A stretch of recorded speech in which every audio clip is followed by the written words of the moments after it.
That is so fetch. Recently, I did a YouTube poll asking y'all, do you think deathcore is considered metal? Now, 75% of y'all said yes, deathcore is metal. 25% of you said no, deathcore is not metal. Y'all commented and said, it is metal, without a doubt. It's a fusion between death metal and hardcore punk. However, I do see why some people don't consider it metal, because culturally it is more aligned with hardcore. Oh yeah, my favorite hardcore punk band ever, Infant Annihilator. Brendo2386 says, band by band basis to me. Some is more rooted in death metal and some is rooted in hardcore. Really depends. Zombie Trout said, metal? Yes, even though I effing hate it with a passion. It's 100% part of metal, but like with a lot of genres today, it's very fluid. Deathcore is death metal combined with metalcore. Yes, it is metal. I'm not the biggest fan of the genre, but to say it's not metal is just wrong. Matthew Wellis said, why would you open this can of worms? The short answer, no. The core, pun intended, of all core genres is hardcore punk, meaning that if you stripped away all of the elements that gave them a metallic edge, you would be left with punk. Grindcore, metalcore, deathcore are all fusion genres between hardcore punk and metal, which makes them separate from both metal and punk. They are their own thing, metal and punk adjacent, but never fully one or the other. Now, by definition, deathcore is a heavy metal subgenre that merges the hardcore punk energy of metalcore with the challenging instrumental passages and explicit lyrics of death metal. Deathcore is known for its drop tunings, blast beats, guttural vocals, and frequent instrumental breakdowns. I also traversed the many threads of Reddit groups to see what they had to say about whether or not deathcore was considered metal. This person said, does 50 pounds of flour make a giant biscuit? Is deathcore metal? I've been listening to metal for a year now, and I went to R Metal to see why people didn't seem to like it. I got downvoted to hell, and the only answer I really got was, it's not metal. Can someone please explain to me these people's reasoning? This person said, it's a combo of death metal and hardcore, so yes, it is. However, the folks at R Metal are not happy with this bastard child and pretend like it doesn't exist. To be fair, even as a metalhead, I think R Metal is an effing awful place. This person responded and said, literally just a bunch of neckbeards and leather jackets who probably think they're of Viking descent. This person said, I'm sick and tired of people complaining about them.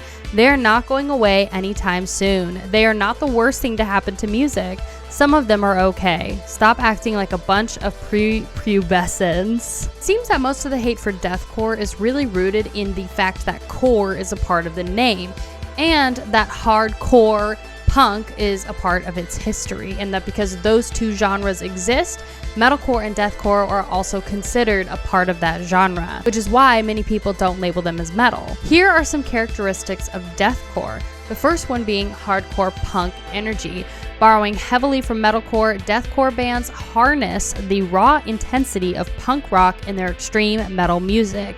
Second characteristic, death metal instrumental techniques. Deathcore borrows many instrumental techniques from death metal, including rapid-fire double kick drums, detuned guitar riffs, palm muting, and flourishes of virtuosity. Number 3, intense anti-melodic vocals. A prototypical deathcore frontman rarely sings discernible melodies.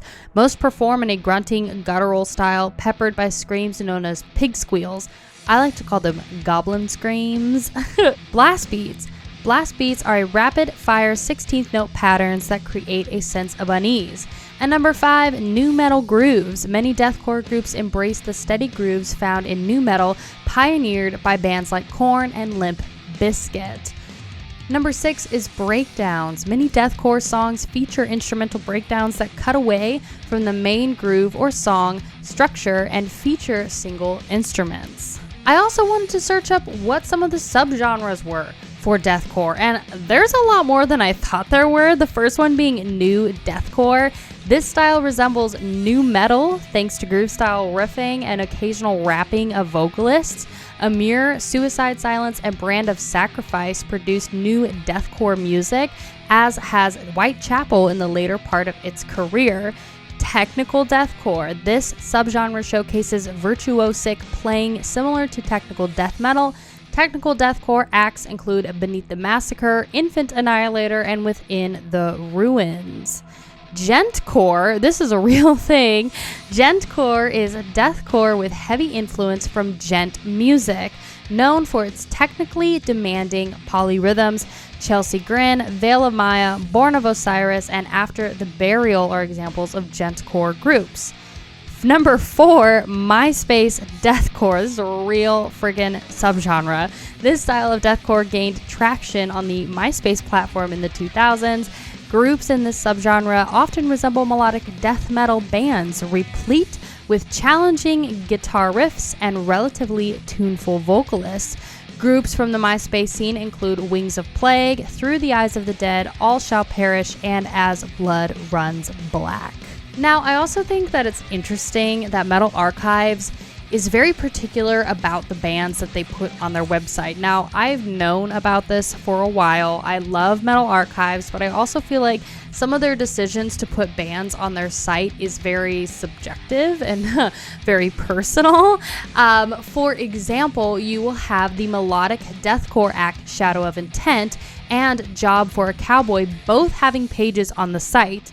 Now, after listening to Job for a Cowboy, which y'all will get to see that reaction later this week, I have to say there's not much deathcore sound in their music. However, just from the bit of research I've done for this video, they apparently have quite the history in actually making deathcore popular and helping to create the genre, which was really cool.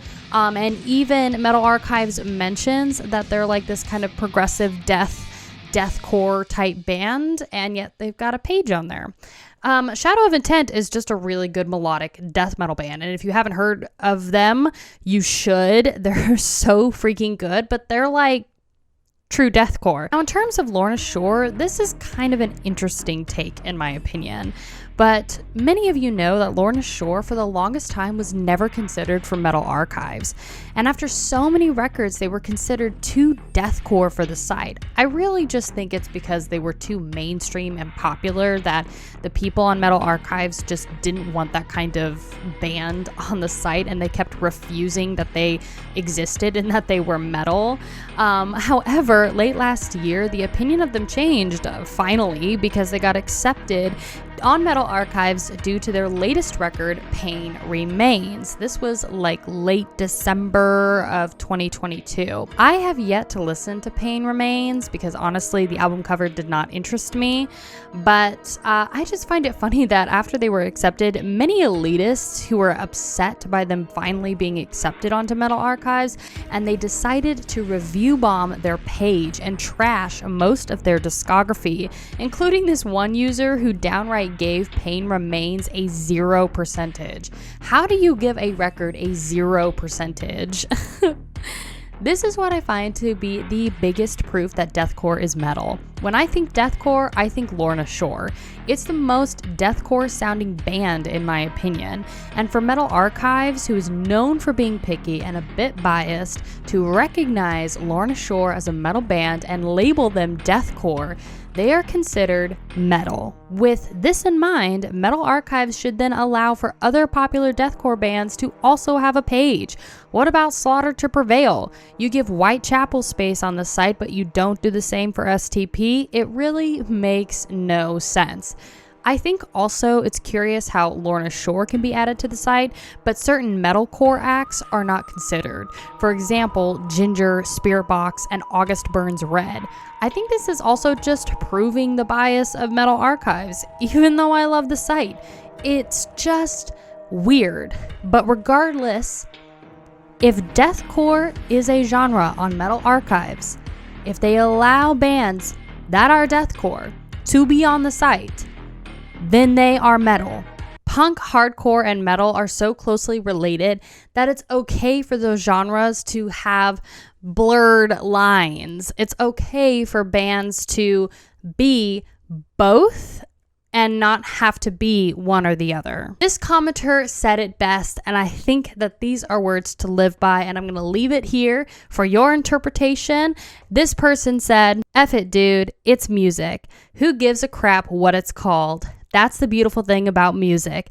People play what they like. and then people listen to what they like. It's a wonderful thing.